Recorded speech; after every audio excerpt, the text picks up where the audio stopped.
I'm Ellie, 34 years old. Until last month, I had been silently paying my sister Julia's mortgage of $2,200 every month for an entire year. Then, she banned me from her housewarming party unless I apologized for my supposed attitude. She had no idea that I was the reason she could afford that house in the first place. The look on her face when she found out is something I will never forget. If you're watching this, drop a comment telling me where you're tuning in from. Don't forget to hit the like button and subscribe to follow my journey through this family drama. Our parents passed away in a car accident when I was 22 and Julia was 15. It happened on a rainy Tuesday evening while they were driving home from their anniversary dinner. One moment, they were celebrating 25 years of marriage, and the next, they were gone forever. I still remember the police officer standing at my college dorm door, holding his hat in his hands, delivering the news that would change our lives forever. I was in my final year of college, just months away from graduating with a finance degree and starting the career I had dreamed of since I was a teenager. But in that moment, staring at the officer, everything changed. Julia needed someone, and I was all she had left. I dropped out of school that semester. Some professors encouraged me to take a leave of absence, but I knew what I had to do. Julia needed stability, not a sister juggling finals and grief counseling. We moved into a small 2-bedroom apartment closer to her high school, and I started working. The first few years were incredibly challenging.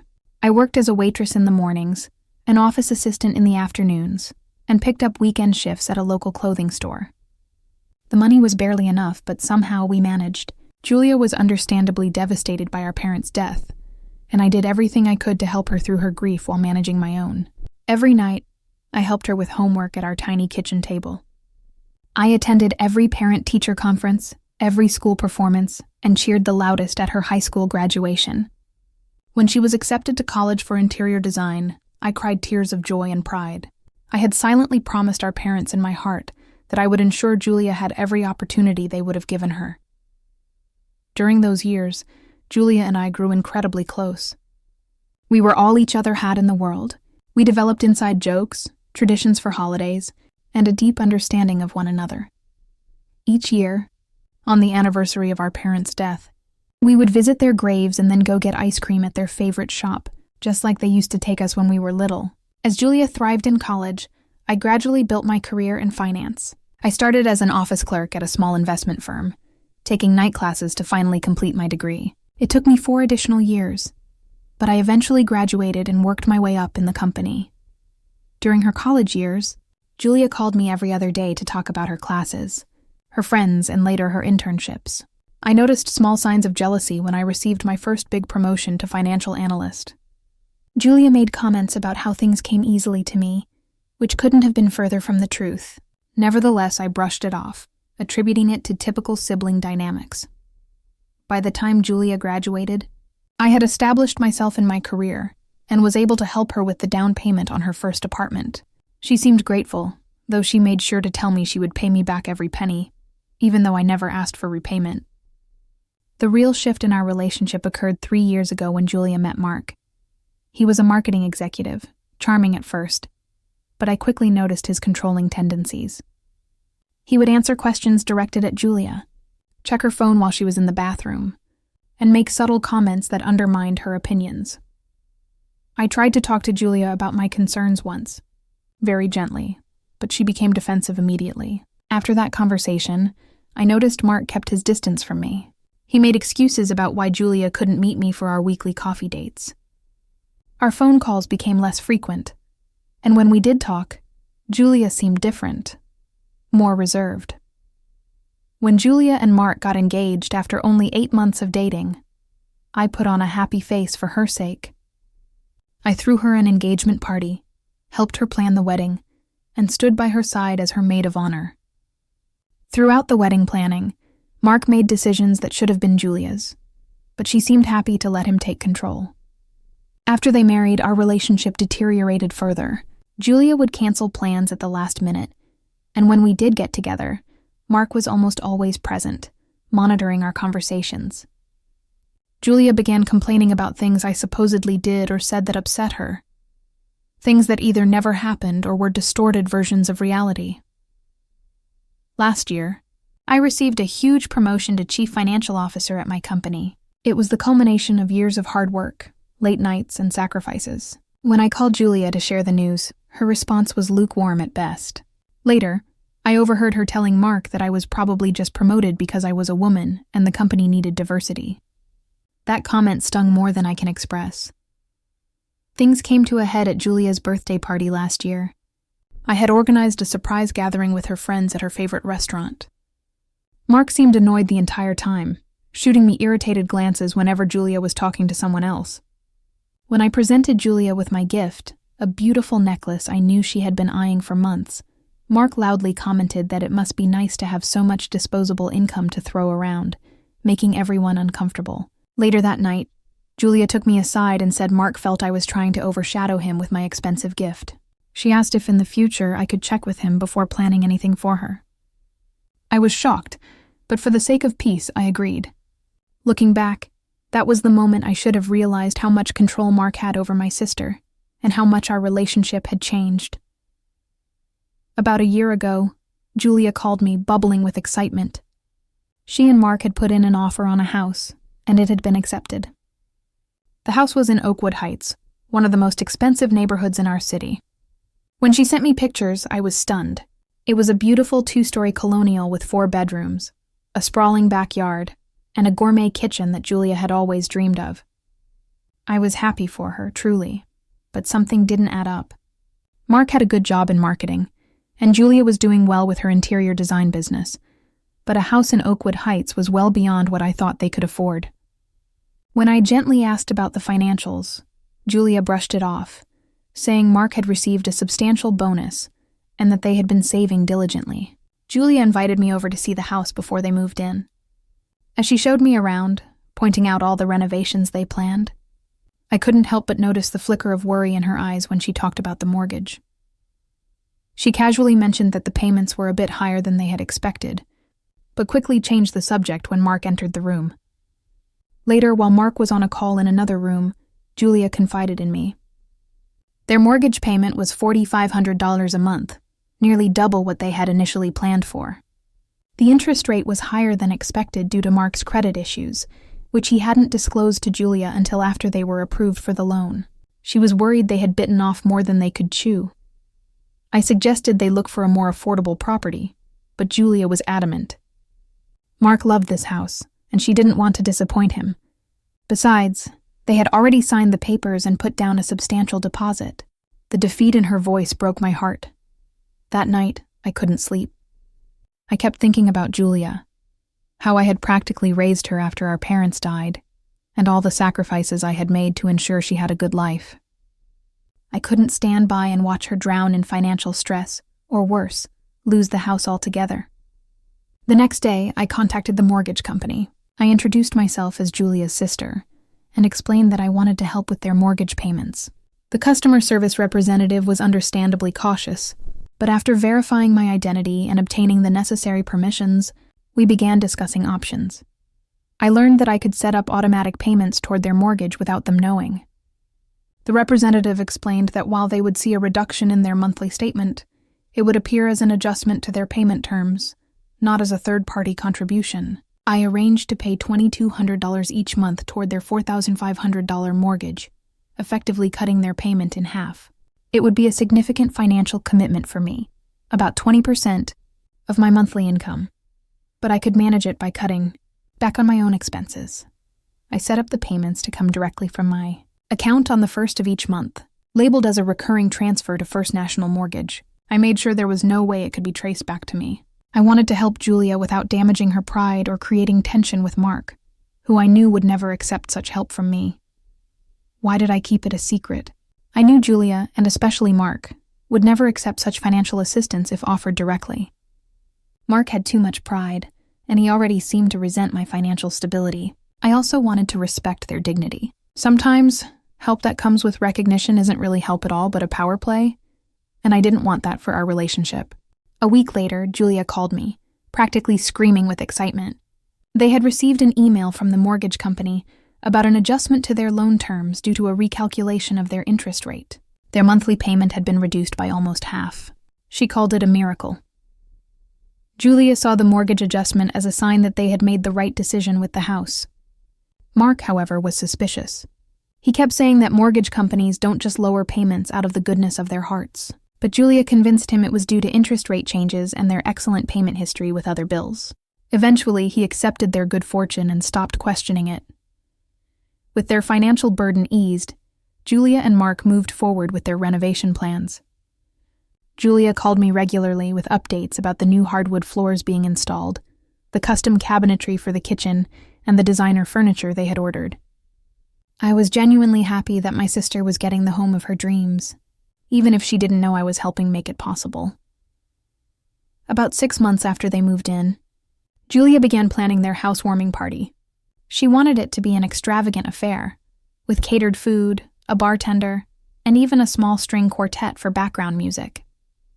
She sent me the invitation 2 months in advance, asking me to save the date. For their housewarming gift, I purchased a set of high-end living room furniture Julia had been eyeing. It cost me nearly $3,000, but I didn't tell her the price. I simply said I wanted her to have something special for her new home. I arranged for it to be delivered the week before the party. 2 weeks before the housewarming, Julia invited me over for coffee to see the final renovations. The house looked stunning. Julia had employed all her interior design skills to create a space that was both elegant and comfortable. As we sat in her new kitchen, sipping coffee from her expensive new espresso machine, she mentioned again how lucky they had been with the mortgage adjustment. Without thinking, I said, "Yes, that was quite fortunate timing. Sometimes things work out exactly when we need them to." It was an innocent comment, or so I thought. Julia's expression changed immediately. "What exactly do you mean by that?" she asked, her voice suddenly cold. I tried to backtrack, saying, I was just happy things had worked out for them financially. But Julia was already on the defensive. "You think we couldn't afford this house, don't you?" she accused. "You've always thought Mark and I are financially irresponsible." "That wasn't what I meant at all," I protested. But Julia wasn't listening. She launched into a tirade about how I always looked down on her choices, how I thought my finance career made me superior, how I couldn't stand that she was happy with Mark. I was stunned by her reaction. All I had done was acknowledge their good fortune with the mortgage.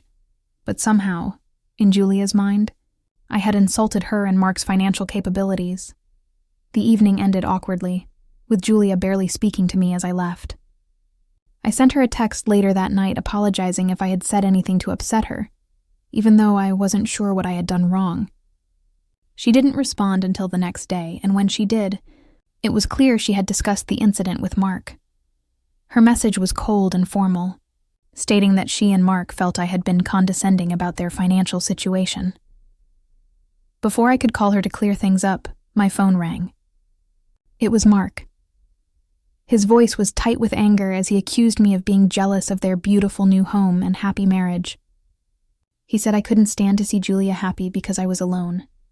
His words were deliberately cruel, designed to hurt me where he knew I was vulnerable. I tried to explain that he had misunderstood and that I was genuinely happy for them. But he talked over me, his voice growing louder until he was practically shouting. He ended the call by telling me I should think carefully about my attitude before the housewarming party. I sat in stunned silence after he hung up. How had an innocent comment about their good fortune spiraled into this? And more importantly, how could Julia let Mark speak to her sister that way? The day after Mark's disturbing phone call, Julia texted me with specific instructions for the housewarming party. She asked that I not mention anything about their finances, the mortgage, or my own financial situation to any of the guests. She claimed such topics made Mark uncomfortable, and that this was their special day to showcase their achievement. I responded that, of course, I wouldn't discuss such personal matters with their guests. That should have been the end of it.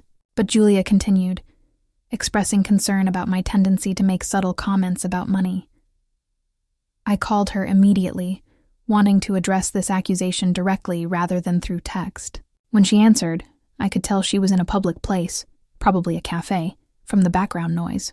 "Julia, I need you to explain what you mean by my tendency to make comments about money," I said, trying to keep my voice calm despite feeling hurt and confused. "You know exactly what I mean, Ellie," she replied sharply.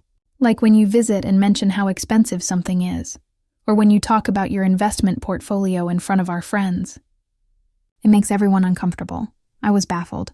I rarely discussed my finances with anyone, let alone at social gatherings. When I pointed this out, Julia scoffed. "That is exactly what I'm talking about," she said. "You are so oblivious to how you come across. You always have to be the successful big sister, don't you? Always have to remind everyone how well you're doing." The conversation quickly escalated. I tried repeatedly to understand what specific incidents she was referring to, but Julia kept making vague accusations about my supposed need to seem superior. When I asked for examples, she brought up times when I had supposedly belittled her career choices or questioned her financial decisions, none of which I recognized as accurate representations of our interactions. As the conversation grew more heated, Julia's accusations became increasingly irrational. She claimed I had been undermining her since college, taking credit for her successes, and making her look bad in front of friends and family. It was as though she was describing someone else entirely, not the sister who had sacrificed her own education to raise her. Just as I was about to remind her of all I had done for her since our parents died, I heard Mark's voice in the background. The tone of the conversation shifted immediately. "Look, Ellie," Julia said, her voice now cold and detached. "Mark and I have discussed this, and we feel you are jealous of what we have accomplished. You've been single for years, living in that same apartment, while we have built this beautiful life together. It must be hard for you to see." I was speechless. This cruel assessment of my life choices was so far from anything Julia had ever said to me before. It was clear these were Mark's words coming from her mouth. Before I could respond, Mark had taken the phone. His voice was calm but threatening as he accused me of trying to ruin their special day out of envy. He said, "I had always tried to control Julia, that I couldn't stand to see her happy and independent." Each word felt like a slap, completely disconnecting from the reality of our relationship. I tried one last time to diffuse the situation, saying I would never intentionally hurt Julia, and that there seemed to be a serious misunderstanding. But Mark talked over me, saying that unless I was willing to apologize for my attitude and behavior, perhaps it would be best if I didn't attend the housewarming at all. The call ended with me in tears. I was completely bewildered by what had just happened. I sent Julia a message afterward asking to speak to her alone, but received no response. The next day, I received an email from Julia that made my blood run cold. The subject line read, "Requirements for attending our housewarming." The email was formal and cold, as if written to a difficult acquaintance rather than a sister. In the email, Julia stated that after careful consideration, she and Mark had decided that I could only attend their housewarming party if I met the following conditions. First, I would need to publicly apologize to Mark for my arrogant attitude toward their financial capabilities. Second, I must promise not to mention anything about finances, my job, or my accomplishments during the event. Third, she suggested that the furniture I had gifted them, while appreciated, wasn't quite up to the standard of their other pieces, and perhaps I should consider bringing an additional gift, more befitting their new status. I read the email multiple times, unable to believe my sister had written these words. This wasn't the Julia I knew and loved. This was someone else entirely, someone under the influence of a controlling, insecure man who seemed determined to drive a wedge between us. Before I could formulate a response, my phone began buzzing with messages from family members. Our cousin Diane asked what I had done to upset Julia so badly. Our Aunt Patricia wanted to know why I was being difficult about the housewarming. Even old family friends were reaching out, all having heard some version of events from Julia that cast me as the villain. It became clear that Julia had been spreading her narrative throughout our extended family and social circle. According to the messages I received, I was jealous of Julia's beautiful home, resentful of her happy marriage, and had been making nasty comments about their finances out of spite. The betrayal cut deep. Not only was Julia allowing Mark to dictate the terms of our relationship, but she was actively damaging my reputation among people who had known me my entire life. People who should have known better than to believe I would ever intentionally hurt my sister. That night, I couldn't sleep. I lay awake, replaying the events of the past few years in my mind. I thought about all the times I had put Julia's needs before my own, starting from the day our parents died. I remembered the birthdays I had celebrated with a single cupcake, because all my money had gone toward Julia's school supplies. I thought about the job opportunities I had turned down, because they would have required moving away from Julia when she was still in high school. And now here I was, silently paying half of her mortgage each month, only to be accused of jealousy and arrogance. The irony was almost too much to bear. I had done everything for my sister, and this was how she repaid me. As dawn broke, I came to a painful realization. The sister I had sacrificed everything for was gone, replaced by someone who viewed me as competition rather than family. And for the first time in our relationship, I needed to put my own well-being first. The morning after receiving Julia's insulting email, I called my best friend Sophia. We had been friends since college, and she was one of the few people who knew exactly how much I had sacrificed for Julia over the years. I needed her perspective before I made any decisions. Sophia answered on the first ring, and I poured out everything that had happened, from the mortgage payments I had been making to the hurtful accusations and the ridiculous conditions for attending the housewarming. When I finished, there was a long pause before Sophia spoke. "Ellie," she said finally, her voice gentle but firm. "You have been setting yourself on fire to keep Julia warm for years. It has to stop." "But she is my sister," I protested weakly. "After our parents died, I promised myself I would always take care of her." "Taking care of someone doesn't mean allowing them to mistreat you," Sophia replied. "It doesn't mean emptying your bank account while they insult you and spread lies about you. That is not love, Ellie. That is being used." Deep down, I knew she was right. I had been so focused on being the perfect big sister, on fulfilling the role our parents could no longer play, that I had allowed Julia, and now Mark, to take advantage of my generosity. As if to confirm my thoughts, my phone buzzed with another message from a family member. It was our Uncle Robert asking why I was causing drama, when I knew how important this housewarming was to Julia. According to him, Julia had told everyone that I had never helped her with anything in her life, and was now trying to sabotage her happiness out of jealousy. The blatant lie stunned me into silence. Never helped her?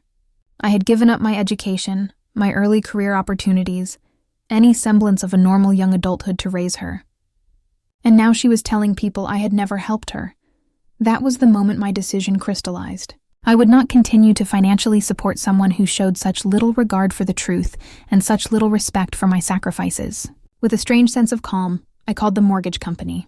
The customer service representative who answered was different from the one I had spoken to initially, but after verifying my identity and connection to the account, she pulled up the payment arrangement. I explained that I needed to discontinue the recurring payments immediately. The representative asked if there was a problem with the arrangement, and I simply said that my circumstances had changed. She processed my request efficiently, explaining that the account would revert to its original payment terms starting the following month. Before ending the call, I asked for confirmation in writing that my payment arrangement was being discontinued. The representative assured me an email would be sent within 24 hours. As I hung up, I felt a complex mix of emotions. There was guilt, of course. I knew this decision would cause financial strain for Julia and Mark. But there was also a sense of relief, of reclaiming something that had been taken advantage of for too long. And beneath it all, there was a profound sadness for what our relationship had become. The confirmation email arrived that evening. It stated clearly that my payment arrangement toward Julia and Mark's mortgage would cease immediately, and that the full monthly payment of $4,500 would be due on the first of the following month. I forwarded the email to my personal account for safekeeping, then deleted it from my work email.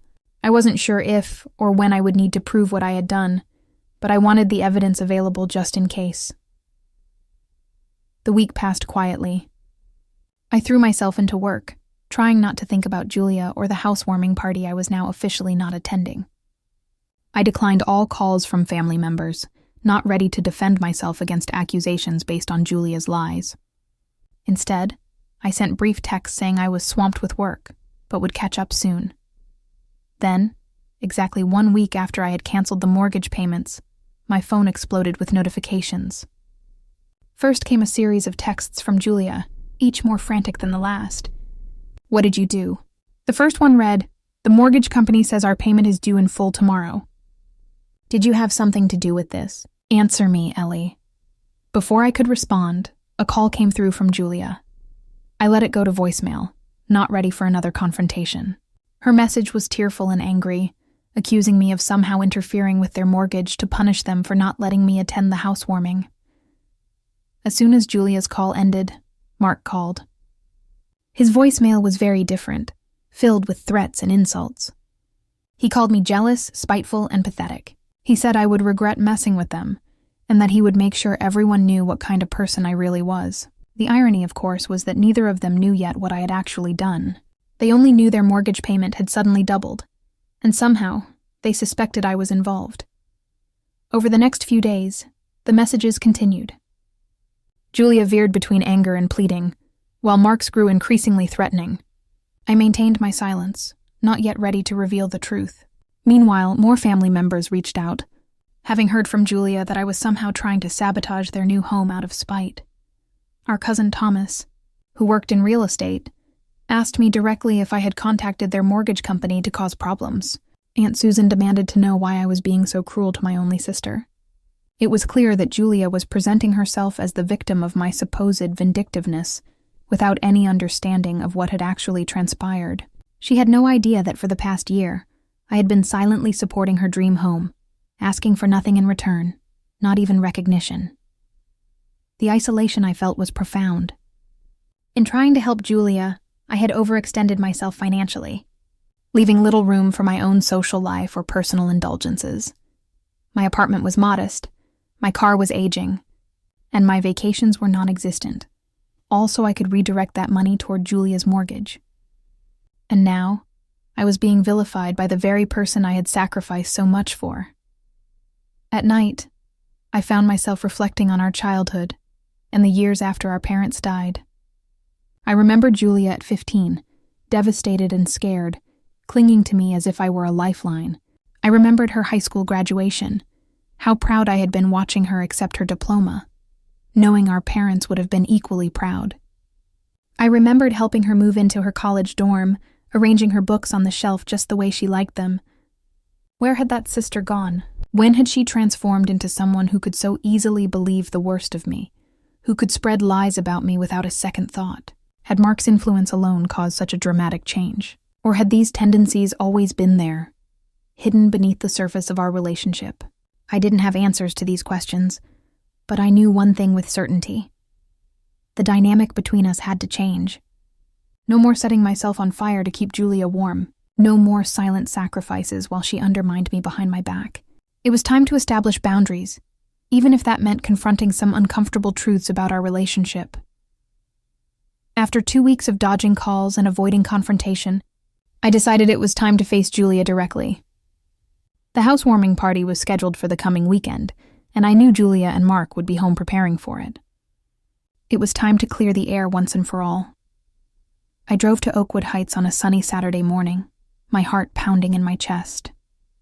As I navigated the tree-lined streets of the upscale neighborhood, I couldn't help but notice the pristine lawns, luxury cars, and driveways, all radiating an air of affluence. Julia and Mark's house stood out even in this setting with its fresh paint, manicured garden, and the new stone pathway I had glimpsed in Julia's social media post. This was the house I had helped pay for month after month, without a word of acknowledgement or thanks. This was the house that had become a source of pride for Julia and Mark, and a source of accusations and insults directed at me. I parked across the street and sat in my car for a few minutes, gathering my courage. Through the large front windows, I could see activity inside. Julia was arranging flowers in the foyer, while Mark appeared to be hanging something on the wall of the living room. They looked like the perfect couple in their perfect home, completely unaware that their financial house of cards was built on my silent support. Finally, I took a deep breath and approached the front door. I rang the bell and waited, smoothing down my shirt nervously. Julia opened the door, and her expression immediately shifted from welcoming to cold when she saw me. "Ellie," she said flatly, "what are you doing here?" "We need to talk," I replied simply. "May I come in?" She hesitated, glancing over her shoulder toward the living room where Mark was presumably still working. "Are you here to apologize?" she asked, making no move to let me inside. "I am here to tell you the truth," I said, "and I think you will want to hear this privately, not standing in your doorway where neighbors can see." Something in my tone must have convinced her, because she reluctantly stepped aside to let me enter. The foyer was even more impressive in person than in the photos Julia had sent. High ceilings, elegant wainscoting, and a crystal chandelier overhead. Mark emerged from the living room, a hammer still in his hand. His face darkened when he saw me. "What is she doing here?" he asked Julia, as if I weren't standing right there. "I thought we were clear about her not being welcome until she apologizes." "I have nothing to apologize for," I said calmly, looking directly at him. "But I do have something to tell you both, and I think you will want to sit down for this." "We do not have time for your drama," Mark snapped. "We have a party to prepare for. A party you are not invited to, by the way." Julia placed a hand on his arm, looking uncertain. "Let us just hear what she has to say, Mark. Then she can leave, and we can get back to preparing." Mark scowled but followed Julia into the living room. I trailed behind them, noting the expensive furnishings, the hardwood floors, the custom-built bookshelves, all paid for with money they could afford, because I had been covering half their mortgage. We sat awkwardly, Julia and Mark on their plush sectional sofa, me perched on an armchair across from them. Mark kept the hammer in his hand, tapping it against his palm in an unmistakable gesture of impatience and aggression. "So, what is this about?" Julia asked, her voice tight. "Are you here to explain why our mortgage payment suddenly doubled?" Julia asked. "Because the company wouldn't tell us anything except that a previous adjustment had been removed." I took a deep breath. "That adjustment was me," I said simply. "I have been paying half of your mortgage for the past year. $2,200 every month, to be exact." The silence that followed was absolute. Julia's mouth dropped open in shock, while Mark's face flushed a deep, angry red. "What are you talking about?" Julia finally managed, her voice barely above a whisper. "When you told me how worried you were about the high mortgage payments, I contacted the bank," I explained, maintaining my calm despite my racing heart. "I arranged to pay half of your monthly payment directly to the mortgage company. That is why your payment suddenly dropped last year, and that is why it went back up now. I canceled my payments after receiving your email banning me from the housewarming." "That is ridiculous," Mark sputtered, finding his voice. "You are making this up to cause problems. You are jealous that we can afford this house while you live in that tiny apartment." In response, I opened my purse and pulled out my phone. I had come prepared with the confirmation email from the mortgage company and screenshots of my bank statements showing the monthly transfers. I handed the phone to Julia. She scrolled through the evidence, her face growing paler with each swipe. Mark looked over her shoulder, his expression shifting from disbelief to shock. "Why would you do this?" Julia finally asked, looking up from the phone. "Why would you pay our mortgage without telling us?" "Because you are my sister and you were struggling," I replied simply. "You told me you were worried about making the payments, but that Mark wouldn't consider looking for a more affordable house. I wanted to help, but I knew neither of you would accept direct financial assistance from me. So, I found a way to help without hurting your pride." Mark snatched the phone from Julia and scrutinized the evidence himself, as if looking for some way to discredit it. When he could find no flaw, he tossed the phone back to me roughly. "So what?" he said, his voice hard. "You decided to play the hero without telling us. And now you are here to collect your gratitude, to make us feel indebted to you." I caught the phone and slipped it back into my purse. "No, Mark, I'm not here for gratitude. I never expected any. That is why I kept it a secret in the first place. I am here because you both have been spreading lies about me to our family and friends, accusing me of jealousy and spite, when in reality, I have been silently supporting you for a year." Julia had tears in her eyes now. "You should have told me," she said, her voice breaking. "You should have been honest about what you were doing. Would you have accepted my help if I had offered it directly?" I asked gently. Julia looked down at her hands, unable to meet my gaze. "We would have figured something out," she mumbled. Mark was not so easily subdued. "This is exactly why she did it this way," he said to Julia. "She wanted to have this power over us, to be able to hold it over our heads whenever she wanted." I shook my head, feeling a profound sadness at his inability to comprehend genuine generosity. "I never planned to tell you at all, Mark. I was content to keep paying silently indefinitely. It was only after you banned me from the housewarming, after you both spread lies about me to everyone we know, that I stopped the payments. And even then, I wasn't going to tell you the truth. I only came here today because the accusations and threats became too much to bear. Julia was openly crying now. Why would you pay so much money for us? She asked between sobs. $200 a month for a year. That's over $26,000. Because I love you, I said simply. You are my sister, my only family. When Mom and Dad died, I promised myself I would always take care of you no matter what. Mark stood up abruptly, towering over me. You should have told us, he insisted, his voice growing louder. This is a betrayal of our trust. You had no right to go behind our backs like this. I remained seated, refusing to be intimidated. Would you have ever thanked me if I had told you? I asked quietly. Or would you have accused me of showing off, of trying to make you look bad, just like you did when I bought Julia the necklace for her birthday? Mark had no answer to that, but his glare was venomous. I turned back to Julia. When was the last time either of you said thank you for anything I have done? I asked, the question hanging in the air between us. Not just the mortgage, but everything. The furniture I bought for your housewarming, the help with the wedding, the support through college. Have you ever once acknowledged the sacrifices I made to raise you after Mom and Dad died? Julia's sobs grew louder. She couldn't meet my gaze, and I knew then that she recognized the truth in my words. Mark, however, was unmoved. You are trying to manipulate her with guilt, he accused. Classic Ellie, always making everything about yourself. I stood up then, finally at my limit. I have never made anything about myself, Mark. I have spent my entire adult life putting Julia first, including paying for the roof over your head for the past year. And what thanks do I get? Accusations, lies, and a ban from a housewarming for a house I helped pay for. So tell me, who exactly is being manipulative here? For once, Mark had no quick retort. He stood there, hammer still in hand, face flushed with anger, but unable to counter the simple truth of my words. I am not here to fight, I continued, my voice softer now.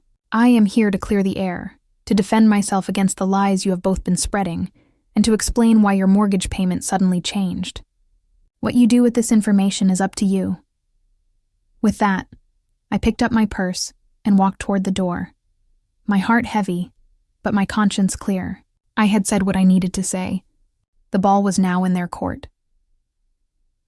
In the days following my confrontation with Julia and Mark, an unexpected shift occurred in our family dynamic. Word spread quickly about what had really happened, though not from me. Julia, it seemed, had decided to come clean to at least some family members about my financial support, and the false narrative she and Mark had created. The first indication of this change came in the form of a text message from our cousin Diane, who had previously questioned me about upsetting Julia. Her message was simple but meaningful.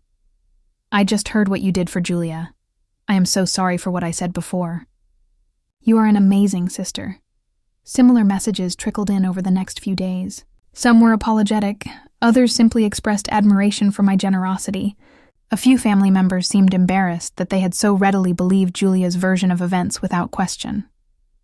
4 days after our confrontation, our Aunt Susan showed up at my apartment unannounced, bearing a homemade lasagna and a bottle of wine. Susan had been particularly vocal in her criticism of me, so her visit was unexpected.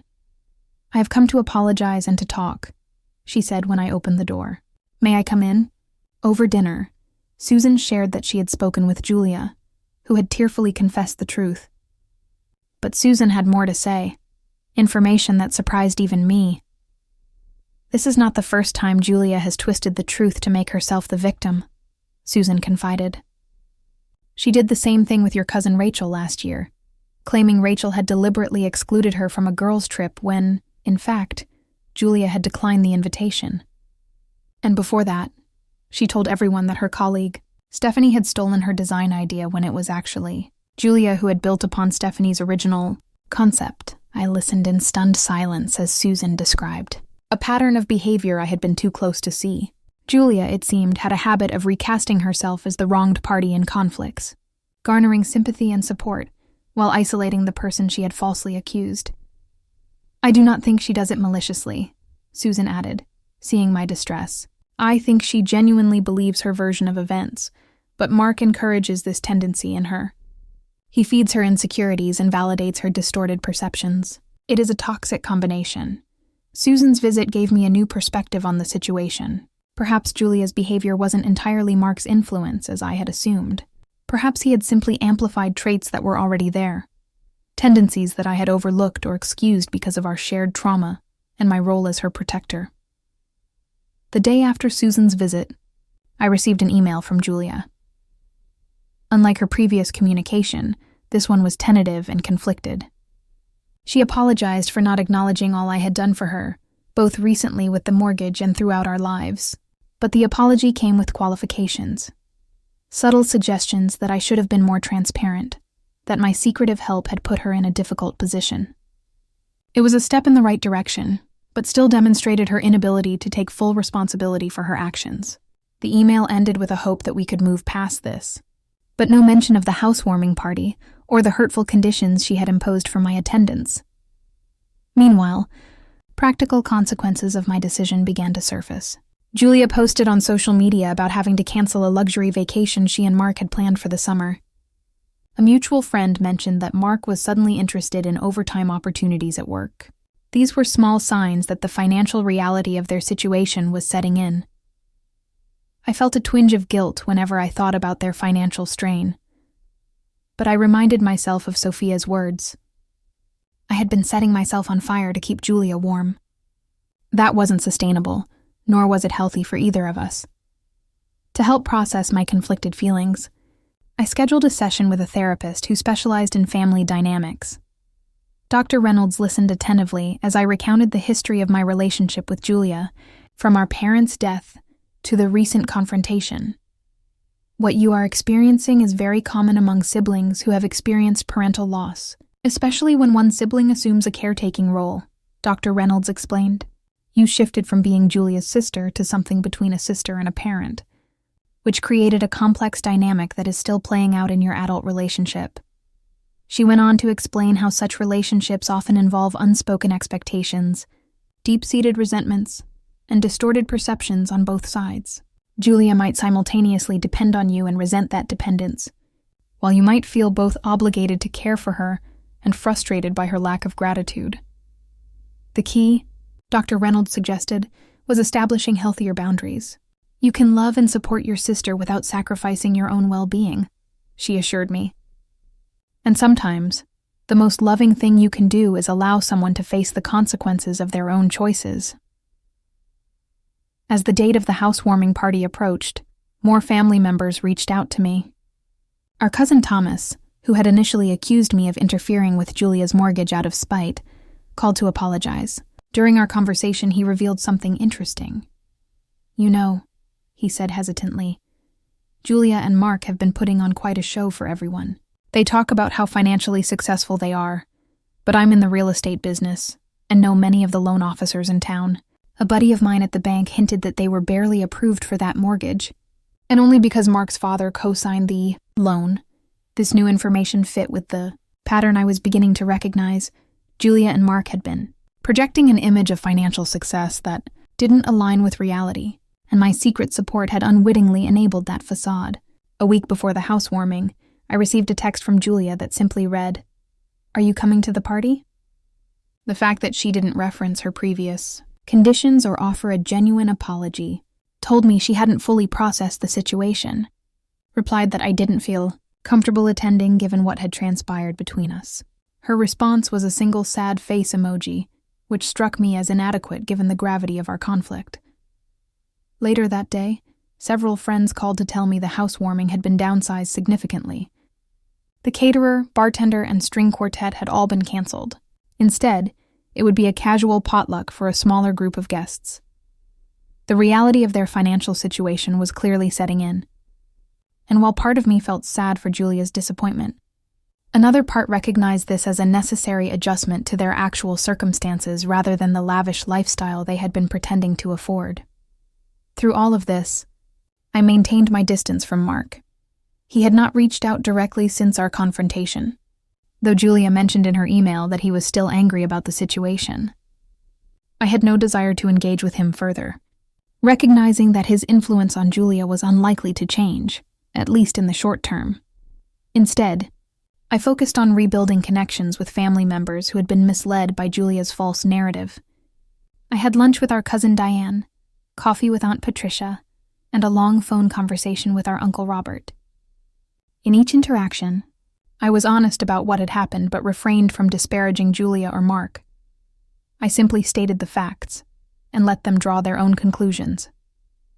These conversations were healing in unexpected ways. Many family members shared their own experiences with Julia's tendency to distort situations, and I realized I was not alone in having been cast as the villain in her narratives.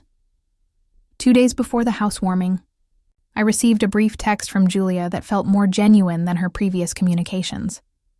"I miss you. I am sorry. Can we talk after the party?" It was a small olive branch, but a meaningful one. I responded that I would like that, and for the first time in weeks, I felt a glimmer of hope that our relationship might eventually heal.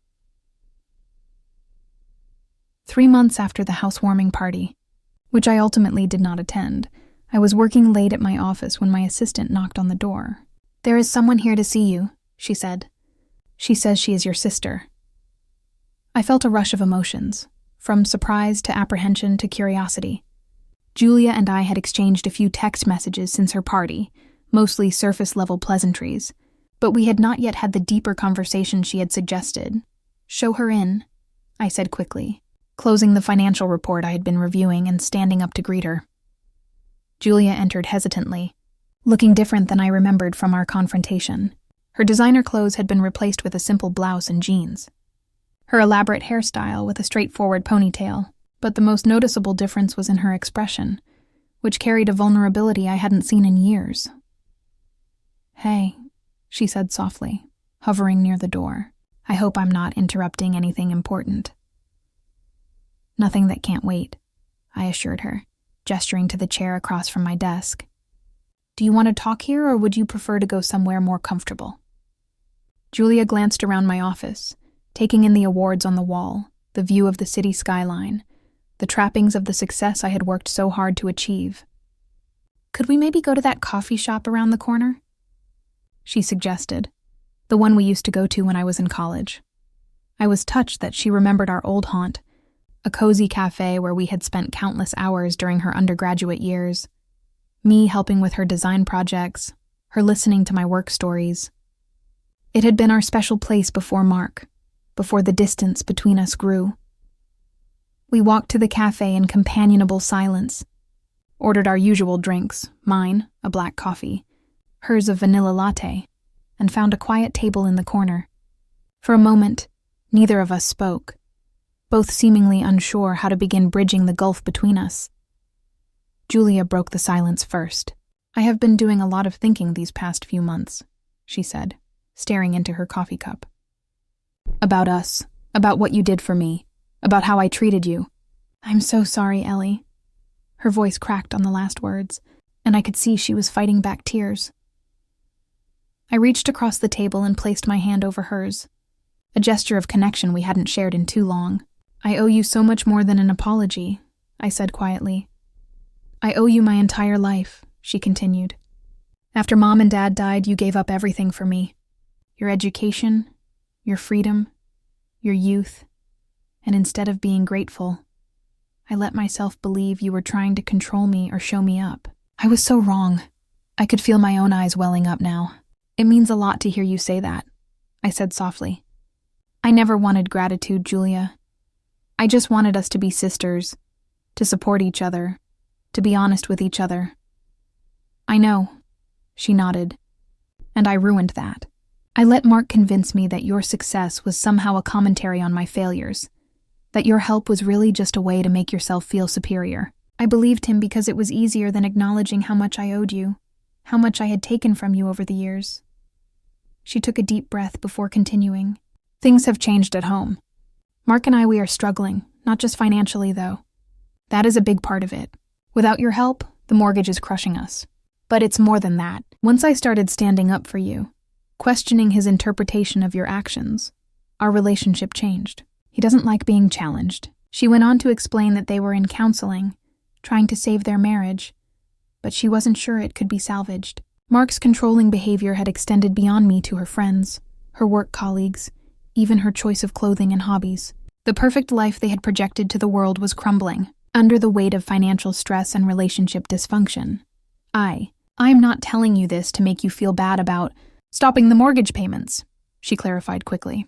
You had every right to do that, and honestly, it was the wake-up call I needed. I had to face the reality of our finances, of my relationship, of how I had been treating the one person who has always been there for me. I squeezed her hand, feeling a complex mix of sadness for her struggles and relief that she was finally seeing the truth.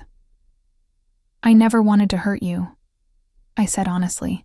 I just couldn't keep supporting you financially while being treated as if I was the enemy. You should never have had to support us at all, Julia acknowledged. That was our responsibility, not yours. I still can't believe you paid over $26,000 toward our mortgage without a word. Why didn't you ever say anything? I considered the question carefully. I think I was still stuck in the role of protector, I admitted. After raising you for so many years, it was hard to stop seeing myself as responsible for your happiness and well-being. And I knew how important that house was to you.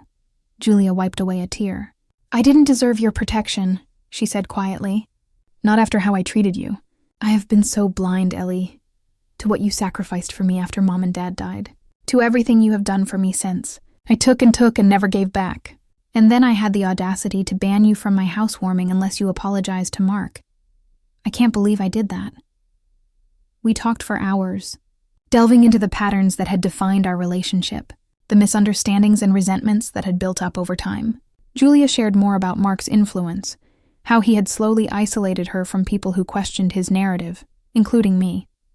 She admitted that she had contributed to the problem, allowing his perspectives to override her own instincts, particularly when it came to me. I am not making excuses, she emphasized. I am a grown woman who made my own choices, but I am trying to understand how I became someone who could treat her sister so badly. As our conversation continued, I shared my own realizations. I acknowledged that perhaps my secret financial help, while well-intentioned, had inadvertently enabled Julia and Mark to live beyond their means and maintain a facade of success that wasn't sustainable. I also admitted that I had sometimes found it easier to solve Julia's problems with money, rather than addressing the deeper issues in our relationship. So, where do we go from here? Julia asked eventually, as the cafe began to empty around us. I don't expect you to trust me again right away, I said. I know I have to earn that, and I definitely don't expect you to start paying our mortgage again. I miss my sister. I miss us, I smiled, feeling a cautious optimism. I miss us too, I said. I think we start small. Regular coffee dates, honest conversations, no Mark dictating the terms of our relationship, and clear boundaries for both of us. I can't be your financial safety net, but I can be your sister, your friend, your support system in other ways. Julia nodded eagerly. I would like that, she said. And I want you to know that I have already started telling people the truth about everything you did for me after Mom and Dad died, about the mortgage payments, about how wrong I was to spread lies about you. It is the least I can do to start repairing the damage I caused. 2 weeks later, Julia invited me to a small gathering at her house. Not the elaborate housewarming she had originally planned, but a modest dinner with a few close friends and family members. Mark was present but subdued, offering a stiff but civil greeting when I arrived. Throughout the evening, I noticed a change in how Julia interacted with me in front of others. Gone were the subtle digs, the competitive comments, the attempts to downplay my achievements. Instead, she openly acknowledged my help with the beautiful table centerpiece I had brought, introduced me proudly to a new friend as her amazing older sister, and referenced our coffee shop reconciliation as a turning point in her life. It wasn't perfect. Mark still watched our interactions with barely concealed resentment, and there were moments of awkwardness when financial topics came up. But it was a beginning, a step toward rebuilding the close relationship we had once shared. As the months passed, Julia and I established a new normal. We met for coffee every other week, texted regularly, and slowly rebuilt our trust in each other.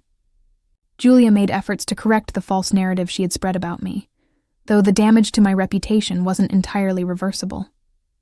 Some family members still regarded me with lingering suspicion, a painful reminder of how effectively Julia had once turned them against me.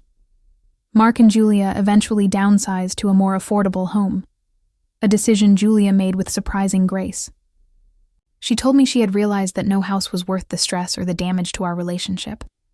In her new, smaller home, she seemed happier, more authentic, less concerned with projecting an image of perfect success. Our journey of reconciliation taught me profound lessons about family forgiveness and the complex nature of giving and receiving help. I learned that true generosity comes with no strings attached, but also that allowing someone to take advantage of your generosity serves neither of you in the long run. I discovered that setting boundaries isn't selfish, but rather a necessary component of healthy relationships. Most importantly, I came to understand that love, while unconditional, should never mean accepting mistreatment or disrespect. Loving someone means letting them face the consequences of their actions. It means trusting them enough to find their own way through difficulties, rather than constantly clearing the path ahead of them.